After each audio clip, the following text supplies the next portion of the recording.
Okay, the next bag is almost ready. How are you feeling, dear? The code crimson alert wasn't just a sound. It was a physical blow to the chest. Nurse Elara Vance watched the emergency team thunder past the donor clinic door, a whirlwind of desperation surrounding a gurney carrying a broken man. Type O negative now? He's crashing, the doctor yelled, her voice fraying with panic. Elara's eyes snapped to the half-full blood bag connected to her own arm, the last unit of O negative in the hospital. The life he needed was currently flowing out of her. Without a second thought, she met the phlebotomist's terrified gaze and gave the order that could end her career. Stop the draw. Hook my bag to him. Now. The silence in Elara's small apartment was a heavy, familiar blanket. It was broken only by the soft, rhythmic hiss of the oxygen concentrator in the corner and the faint sound of a late-night talk show from her mother's bedroom. The air smelled of antiseptic and lentil soup, the scent of her life, a relentless cycle of caregiving and financial anxiety. She checked on her mother, Rosa, sleeping fitfully, her face etched with the pain that even morphine could only dull. The medical bills formed a precarious tower on the kitchen table, a monument to a disease that was stealing her mother piece by piece and a healthcare system that demanded everything in return. Elara's act in the donor clinic 2 days prior had become her secret burden. Every time her phone buzzed with a call from the hospital, her stomach clenched. It was surely administration calling her in to be fired. But the call never came. Instead, a different kind of anxiety took root. Who was the man? Had he lived? Her blood had been a temporary bridge.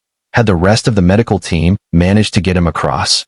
Work the next day was a study in forced normalcy. She avoided the ER, sticking to her usual ward, but the gossip was unavoidable. It was the hospital's biggest story. Alistair Croft, tech mogul, billionaire CEO of Ether Innovations, had been brought in after a horrific car accident on his way home from the airport. He had been minutes from bleeding out. A mysterious, unsanctioned blood donation from a staff member had saved his life while the stock supply was being located. Elara kept her head down, her cheeks burning. They were calling it a miracle. She called it a terrifying risk. Her life was a ledger of debits and credits, and she was permanently in the red. She worked double shifts, her body aching with a fatigue that sleep couldn't cure. She'd given up her own dreams of becoming a nurse practitioner years ago, the cost of the degree an impossible fantasy. Her world had shrunk to the 4 walls of the hospital and the 4 walls of her apartment. Friends had drifted away, unable to understand the unrelenting pressure of her reality. Isolation was a suit of armor she wore to get through the day. 3 days after the incident, she was summoned, not to administration, but to the VIP wing. Her heart hammered against her sternum. This was it. He knew. The CEO knew she was the one who had broken the rules, and this was his way of confronting her before having her fired. She imagined a cold, entitled man, angry at the audacity of a lowly nurse presuming to save his life with her unsanctioned blood.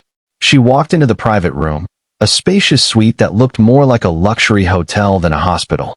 And there he was, Alistair Croft, propped up on pillows, his face pale and bruised, one arm in a cast. But his eyes, a startling shade of sea green, were clear and alert. They weren't cold. They were searching. And beside the bed, in a large armchair, curled up with a well-loved stuffed rabbit, was a little girl of about 6, fast asleep. Her blonde hair was a messy halo around her face. Nurse Vance. His voice was weaker than she'd imagined, but gentle. Mr. Croft, she said, her voice formal, bracing for the blow. You asked to see me? I did.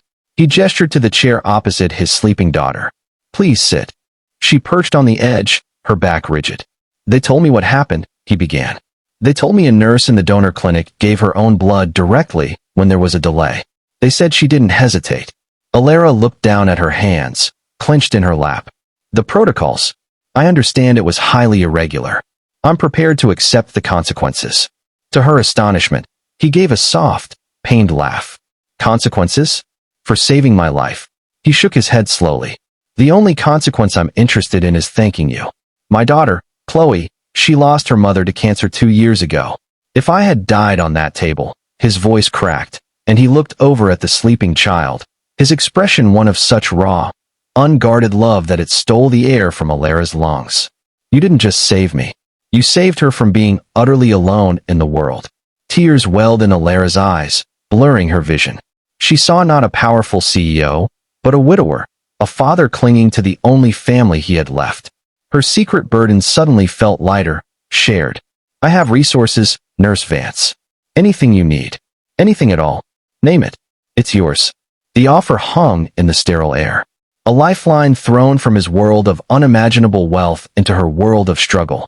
She thought of the bills on her table, the constant gnawing fear, the exhaustion that was her constant companion. She could ask for anything. She could be free. She looked from his grateful face to the peaceful, sleeping little girl. She thought of her own mother, and the code she lived by. You give what you can, because it's the right thing to do. She took a deep, shuddering breath and met his gaze. Thank you, Mr. Croft. But I need nothing. I was just doing my job. In that moment, as his eyes widened in disbelief, she saw something shift.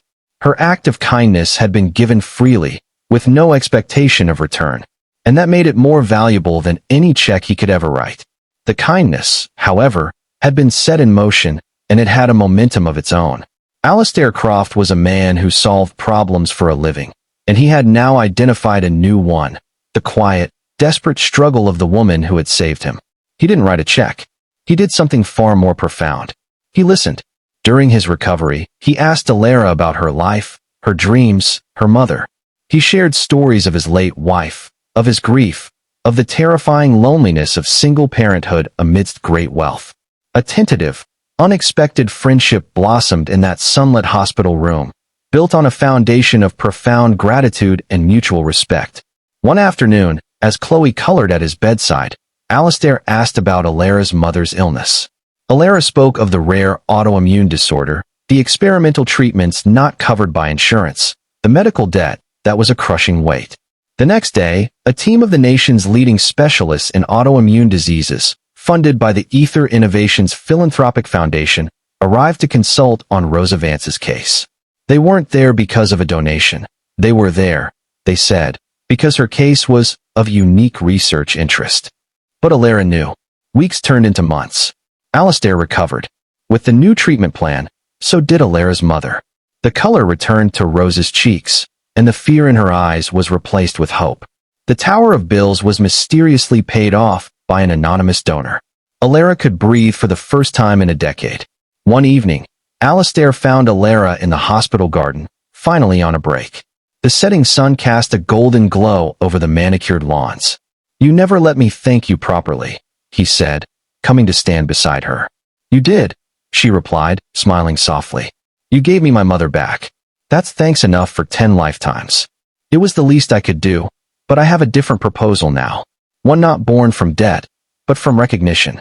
He turned to her, his expression earnest. I've watched you with patience, Elara.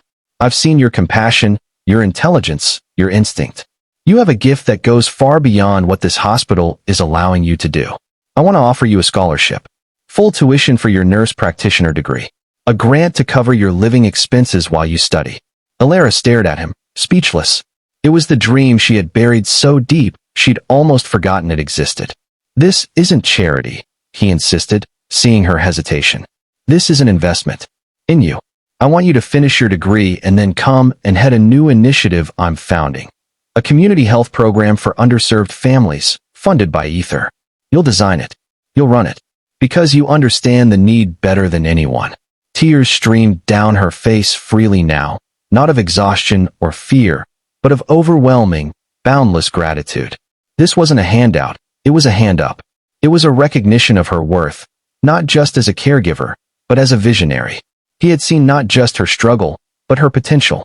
Years later, the Croft Vance Community Health Center stands as a beacon in the city's poorest neighborhood.